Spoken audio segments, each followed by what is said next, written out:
And I would even start crying just imagining that my dad was almost dying, you know. He sent me the money and he told me I did not have to pay him back. Like, he just helped me. 60,000 Kenya shillings, 440 euros at that time. Hi guys, welcome to my YouTube channel. If you are new here, welcome, and if you have ever been here, welcome back. My name is Delia. On this channel I try to inspire you and others through my real life experiences and also through fitness. Guys, if you have not yet subscribed, please click that subscribe button and also the notification bell so that anytime I post a video you'll be notified. Just clicking the subscription button is not enough because you'll not be notified every time. So please just keep on supporting me and don't forget to leave your comments in the comment section. Please feel free to comment. No one is gonna judge you. So let's continue. Today I'm going to share with you another experience, and this one is just the time when I was still in Kenya and also when I came to Germany. But let me begin, the Luya in me is coming out. Let me begin with the time when I was still in Kenya, and as we proceed I'm going to share with you the time when I was in Germany. It is about one person. This person is really a God-sent one in my life and in the lives of my family. When I was in the Form 4, almost sitting for my Kenyan examinations, for my KCSE, for my Kenyan examinations,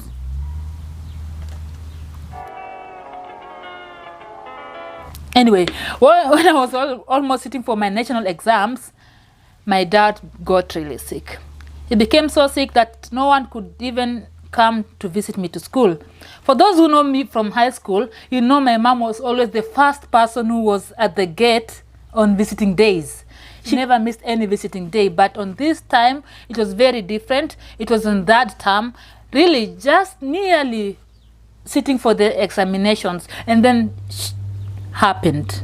Don't want to say that word, but it happened. He was sick for a very long period of time that he was not able to go to work. And then, oh guys, the problem is with most of us Kenyans, and this one, no one should even just think that I'm here to talk bad of anyone, because it's the truth. Unfortunately, this is the truth. Most of us Kenyans are not there to support each other. We are our own worst enemies.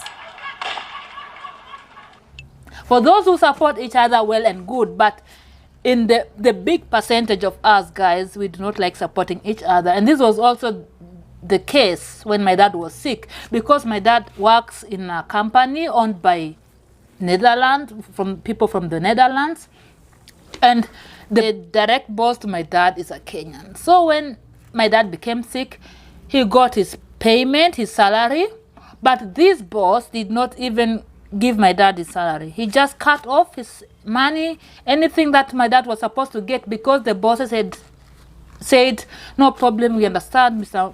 M has children and he has a child in high school, whereby of course we pay a lot of school fees in Kenya, and the school where I went to, it was also a lot of fees. But I'm really thankful because my parents used to pay my school fees at once. So when I was in Form 4, the only money that was supposed to be paid were tuition fees that I had not paid for.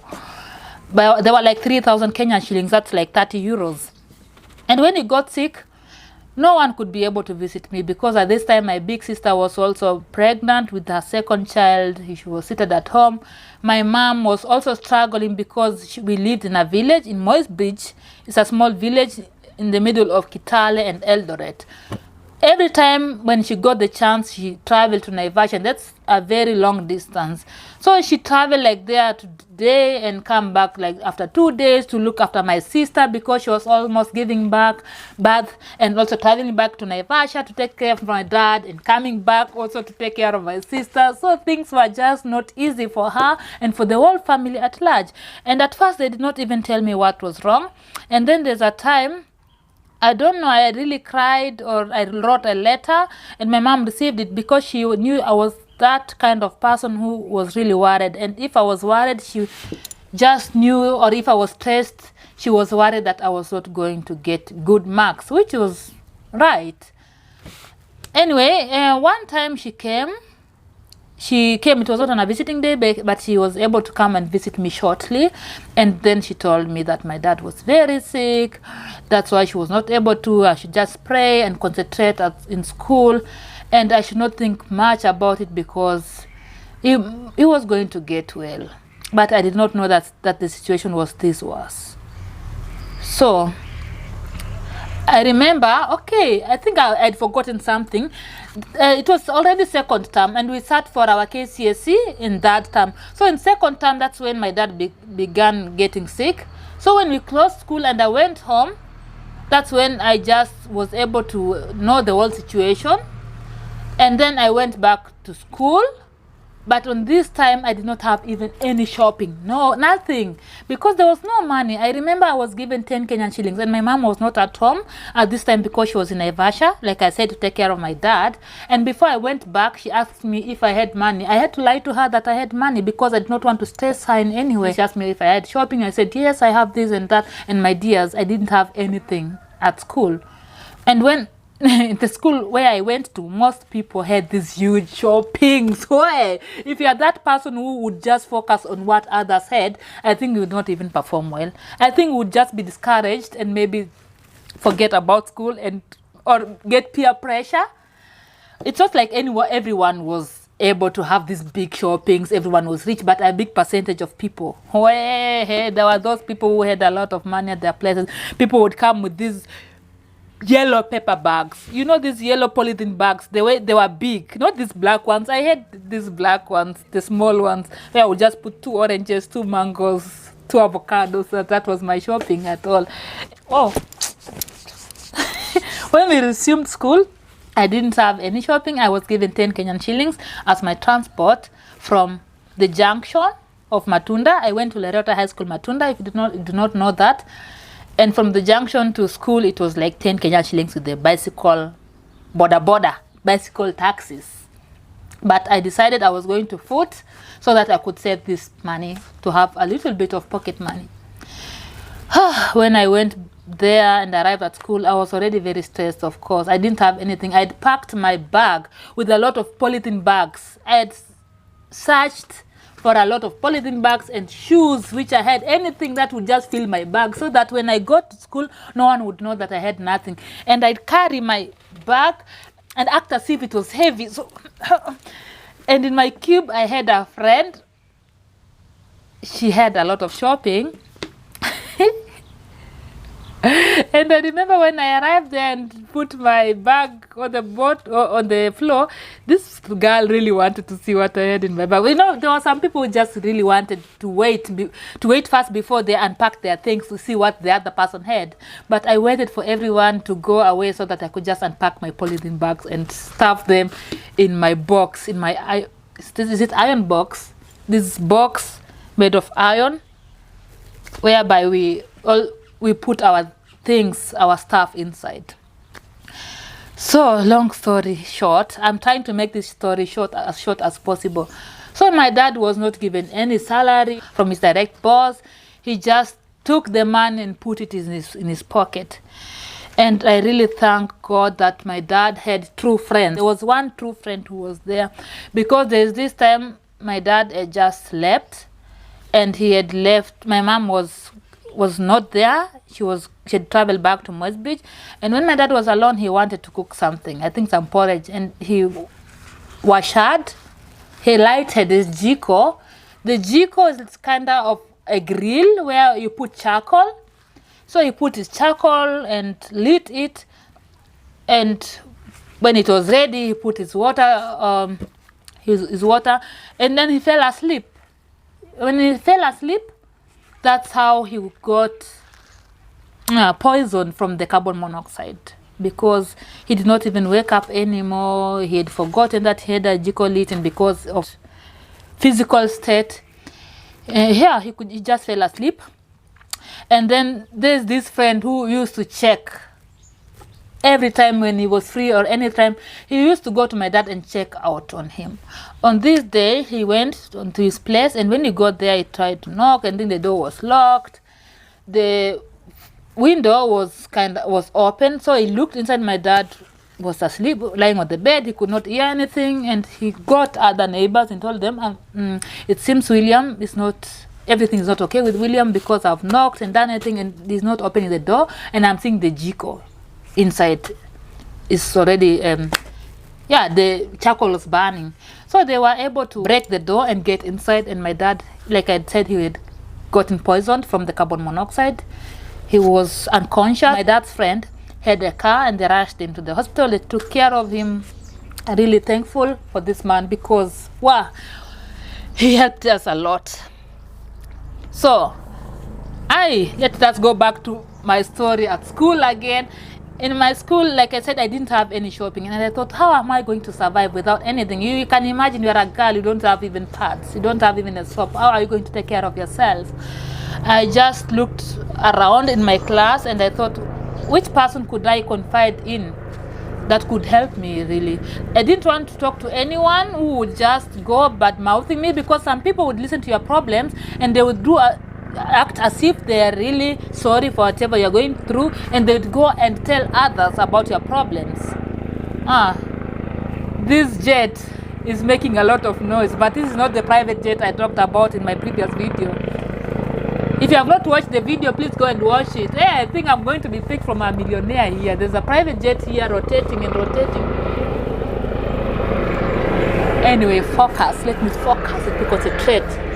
I don't know if you can hear me, guys. Can you hear me? Can you hear me? Let me focus and try to concentrate. Let me not be distracted from these rich people. Hey, okay, guys. So I looked around in class and I just thought, okay, which person could I confide in? And there was a prefect, our class prefect, Vicky.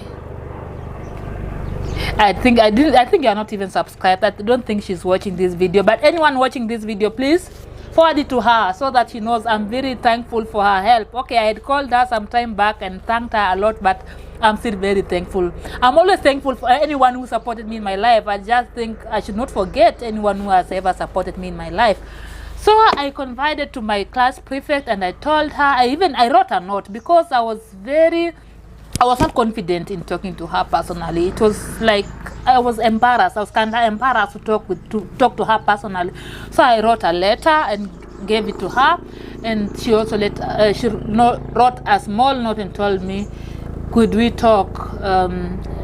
Getting outside, if you want, we could go and talk. So I just had to go, and then we talked. I explained to her the situation. She told me, after supper we could go to my dormitory, because she slept in another dormitory. We could go there and then we can see what we can do. And guys, when I got there, this girl she packed. She gave me sugar, pads, soap, toothbrush, toothpaste, anything I wanted, anything I needed, and even pocket money. I remember very well, she gave me even pocket money.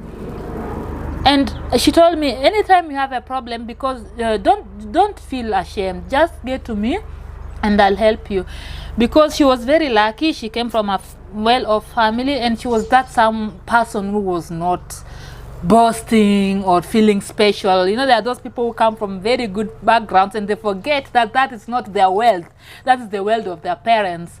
So they will go and look down upon other people. Like for me at school, I used to say that's not my wealth. Even if my parents did not have enough wealth, that was still wealth, and that was not mine. That was my parents. So I was working hard for mine. And I'm very happy that I had this focus, that I thought on this line, because I just kept working hard, knowing that I want to have another life, a very different life from what I had as a child. Anyway, so she helped me, and I remember I also had debts of other people. I was that kind of a girl. I didn't have any money, but I kept on asking others to lend me money. And when they lent me, I didn't even know how I was going to pay that money. And I remember one day, I don't know if the other girl is watching, I had her debt. I think, let me not mention names. I had her 200 Kenyan shillings. And she was really on my back, telling me to give her money back, but I didn't have that money. So I told her, I'm going to give it to her. I'm going to give it to you. But she was really stressing me, so I had to go to Vicky and tell her again, oh, I'm very sorry, I have to come back to you again because I have letter L's debt and I don't know how I'm going to pay. And she told me, how much is it? And I told her it's like this. And she told me, okay, let me see what I can do. And then it was break time. There's this other girl who had requested me to lend her money, and I told her I don't have any money. And then at break time, Vicky, I'm mentioning her name because she really helped me, so I hope it's not bad that I'm mentioning this name. Vicky went to letter L and gave her the 200 Kenya shillings I was owing her. So the other girl who came to me, who had come to me previously to ask if I could lend her some money, she came to me and said, so you told me you don't have money, yet you have so much, you just don't want to help me. And I said, no, I don't have any. Hey, how? You gave Vicky 200 Kenya shillings and told her to give to letter L. I said, okay, no, I had a debt, so that's why. But that's how I knew that Vicky had paid my debt. She didn't even tell me that she had paid the debt. I just was able to hear from the other girl, and the other girl told me that Vicky went to letter L and told her, here's the 200 Kenya shillings from dealer she gave me to give it to you. And you see, I had not even given her the money. She's the one who was paying it for me. Those are people who really do good, and they don't go about letting the whole world to know about what they have done. So that's how it was like that. At the end of it, Vicky helped me, and I know at the end of it, the money she gave me was 1,000 Kenyan shillings. You can imagine you're at school, she's also a student like you, and someone giving you 1,000 Kenyan shillings, a fellow student, that's 10 euros. At that time, it was a lot of money. No one would even do like that. Not even anyone who has that money today would give you just 10 euros like that. No one. And that's why I'm very thankful for her. So I was able to sit for my KCSE, but unfortunately, when I was going to sit for my examinations, I fell sick. My eyes pained. My eyes got swollen. They got red. They were just dripping of tears. The moment I looked on the book or on my examination paper, my eyes started pouring tears. So I could not even concentrate on anything. Anyway, at the end of it, everything went on well. I was able to pass my exams. Okay, not like the way I had wished to, but it happened. But according to the situations that I was going through, it was okay. I was able to finish my Kenyan examinations cancels. I went back home. My dad was still sick. It came a time my big sister was giving back to her child, and my mom came back from Naivasha. And this night, when my big sister was almost giving birth, there was a lot of complications, but there was no money to take her to the hospital. So she had to give birth back home, and the placenta was not coming out. There was really a lot of problems. She had to wake up at night to go to the another neighbor, to request her to come because she was a retired nurse. Yes, she came and okay, they helped my sister. Okay, then I finished, and the journey of looking for a way to come to Germany began. All this time, okay, at this time, it came a time we prayed a lot, and my dad got well. Wow, the prayers we prayed. Guys, let me just say this.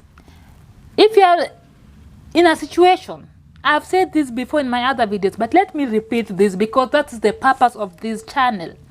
To encourage and inspire you. If you're in a situation and you think you're not going to make it, and you just think, no, I've reached the end, nothing's going to happen, nothing's gonna change, that's not the right way. Just don't give up. That's what I'm telling you. Don't give up. Because when my dad was sick, I remember we had a very, very small land. Even we still have a very small land until today, but that's enough for my small family now back there. But at that time, it was a very small piece of land. And every time I stood outside there, looking at our small piece of this kashamba and asking myself, so if Dad died today, where would he be buried? Because in Kenya, we bury people on the land, in the garden or in the shamba. And I just thought, oh, it was good. The place the grave was going to take, that would be a very big part or not. And I would even start crying, just imagining that my dad was almost dying. You know, as a child, you see, because he was not in a good condition. So I pictured all that. Even himself, he had really given up.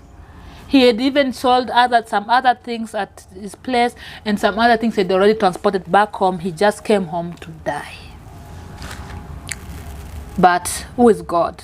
We prayed. Prayers can move mountains. I know I'm not as faithful as I was before.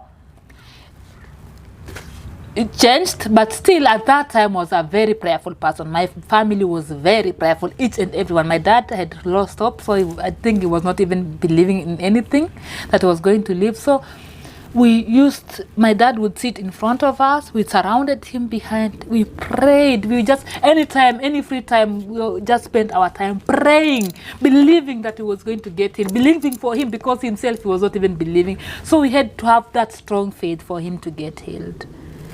And he got healed. At the end of it, he got healed. Thank you. Okay, and then, like I said, this video is going to be really complicated. I'm skipping from one story to the other, but please bear with me because I just think I have to talk about all these issues so that you can understand at the end of it how thankful I am to this best friend of my dad who helped us. So when my dad, this best friend would also even give some money for shopping, or they bring even some shopping because there was no money at all.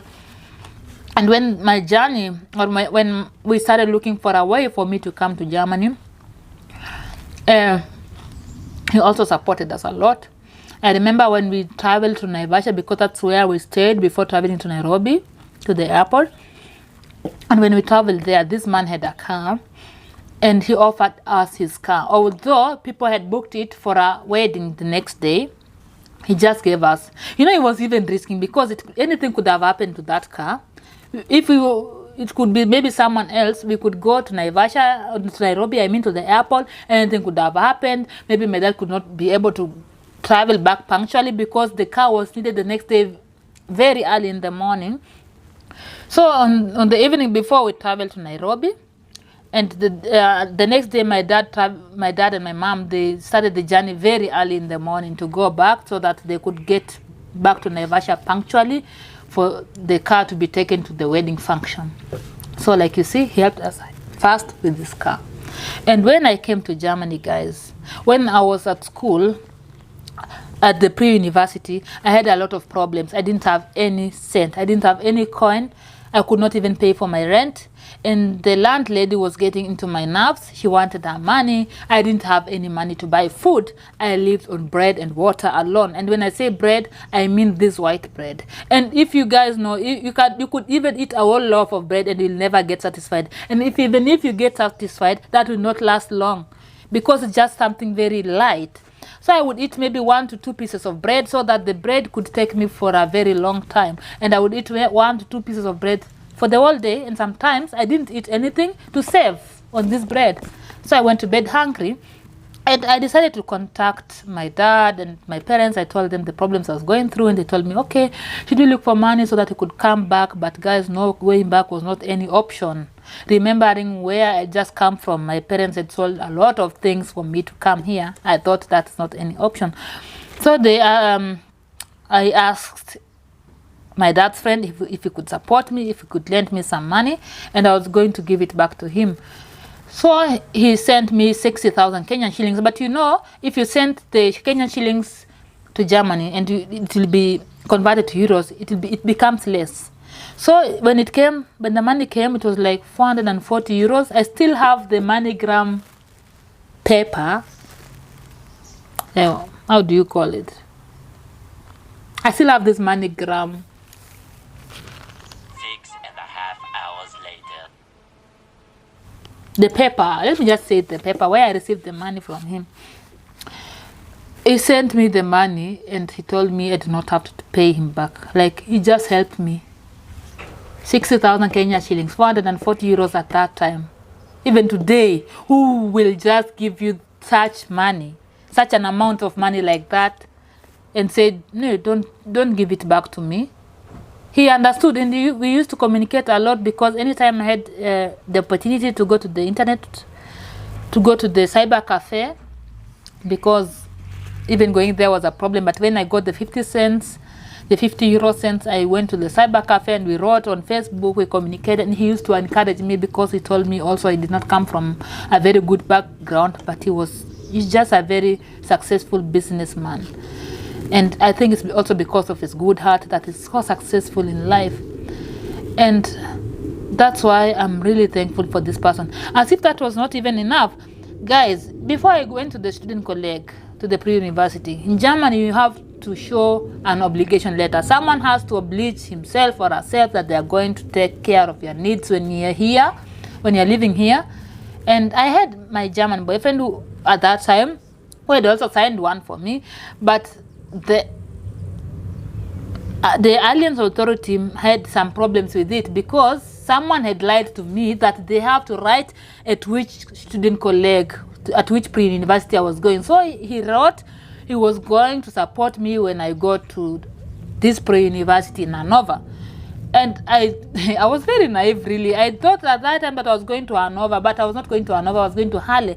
So when I went to the other town, this Alliance Authority told me they were not going to extend my visa on this basis because on the obligation letter it has been stated this person is only going to support me when I go to Hanover. And because I was not in Hanover, I was in Halle, this was not going to work out. They were not going to extend my visa. But then I communicated with my dad's friend and he sent me an obligation letter. He wrote down, and that's only an obligation letter is not enough because you also have to prove that you have enough money on your account to enable to support this person. So he also sent me his bank statements. I have them until today, just so that I can remember where I came from. So that's how my visa was extended, and that's how this person helped us and helped me. So if you are here, guys, helping anyone, or if you're in a position to help anyone, don't think of what this person will give back to you. Just do it because you can do it, and one day, one time, you never know, it will get back to you. What you do to others will be done unto you. I know I'm also that one person who helps when people when I can, but also this heart of helping others has landed me in problems. Hey, there's a time I almost landed in jail, but I'll narrate to you this story another time. But if you can help others, do it. Okay, be cautious too, because I've also learned to be cautious. Just don't help each and every person. Be cautious, but don't get tired of helping. So until next time, guys, goodbye.